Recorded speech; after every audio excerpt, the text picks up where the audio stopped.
they're going to come to the same point. When you graph this, you're going to see that there is a restriction, and this is a good topic to go back over because we have domain restrictions. A domain restriction says the denominator cannot be 0. So what happens is, if I put this in the 0, I will not be able to divide this. So if I graph this and I could see that it's converging to the same point, I could tell you what that point would be if I could eliminate that point of discontinuity. So when you graph this, we had you look at your table. Today we're going to eliminate them algebraically. But we had you look at your table so that you can see them converging at the same point. It's not good enough to do it by ones because they're not close enough.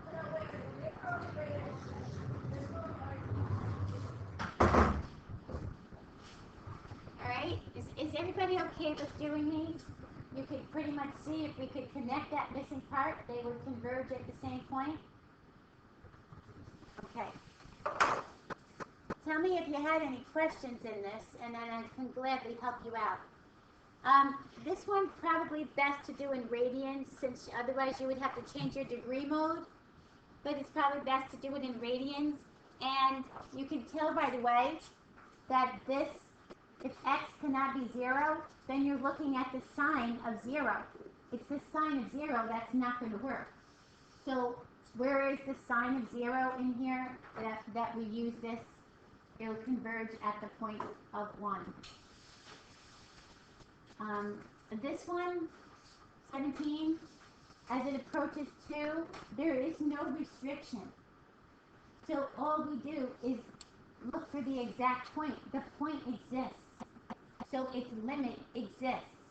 The limit can exist. So when we graph this, we can see there's no error here. This has a point. So it reached that point. And you can kind of tell when you look at your table, it doesn't say error.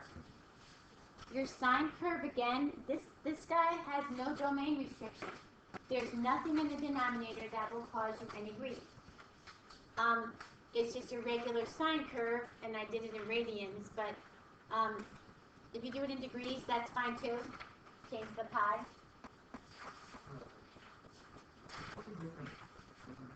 No, the numbers themselves.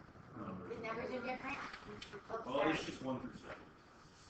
Oh, okay. Huh. Okay. I must have that sheet somewhere. Okay. The last guy, again, there's a denominator problem. You can't use a -2. So at a -2, we're going to see it's open. But your graph shows that they're not going to converge at the same point. They're coming from 2 different directions. You okay with that? Yes. Where do you get the information? This table, Yeah. when you graph this, you're going to graph this problem, and you're going to put this in your calculator. I'll use my fraction key. I've come to like the fraction key. So let's put this in, x plus 2 over x plus 2. And we're just going to do a regular graph.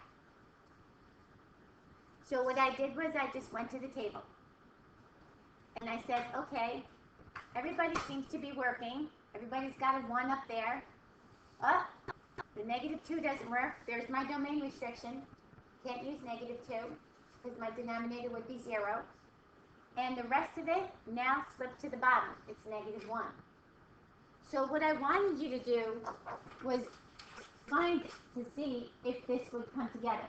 If I did this and I put -2 in, and I did this point -1.999, -2.0001, that's fine too. You would see this one come to -1, you would see this one come to 1. There's no way they'll converge at the same point. But if it's close, yeah, we're going to break it down into the hundreds or the thousands positions, but this one wouldn't be close at all. So you can kind of leave it like that. This limit does not exist. It can't converge at the same point.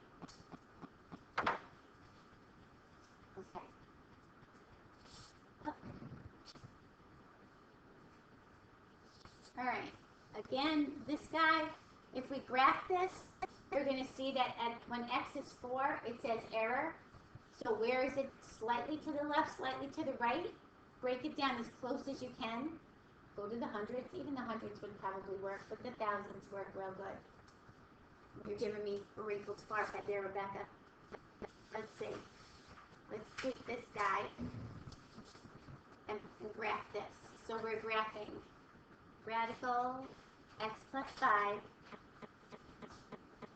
minus 3 and x minus 4. So when we graph this, we can see it looks like it's working, but also, if you remember to do this, it looks like a solid line. It really isn't. If you want, take your window and make your y-min and your x-min be like -1 to +1, just on your y for this. You'll see it looks a little bit different. See with the graph that I'm from 1 to 1, 1 to -1. So you can see it a little bit better. But still, when I hit -4, when I hit 4, what my table says, the reason I start there is because we have another domain restriction, but I don't care about that one right now. Right now, I just care about this one.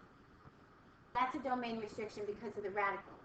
This is a domain restriction because of your denominator. The radical also has a domain restriction, but we care about the denominator.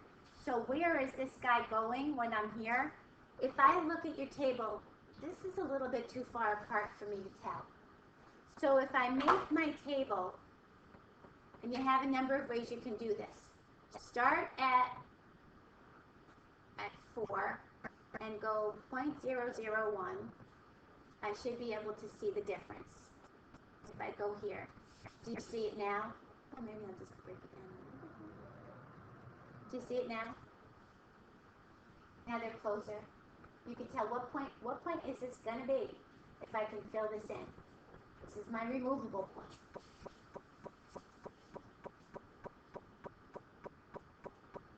Good? Okay. And sometimes we have a limit just doesn't exist. Such as this last one. I think this is the last one. The last one here. Your limit does not exist. Because when we look at 3, that's where your asymptote is. That's your vertical asymptote. So there's no way we can connect those two. Those are without bounds, we say, so to speak.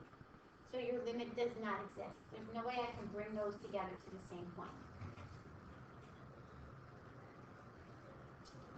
Questions at all on your homework? I know it looks a little bit strange to you guys because you weren't here for this, but what we're doing is kind of revisiting things that we've already visited. And looking at the denominators, where are the domain restrictions? And when we do them algebraically, you're going to recognize them. When we had rational functions and they were fractions, we were able to factor the top, factor the bottom, get it out of there, and we could find our point of discontinuity. Technically, that's what we're looking for, point of discontinuity. If it's a point that we can shade in, it's called a removable point. If it's a place like that, it's a jump discontinuity. There's no way we can make them move together. That's what that says. So if you kind of go over yesterday's notes, then it may make a little bit more sense. Actually, today may make a lot more sense today.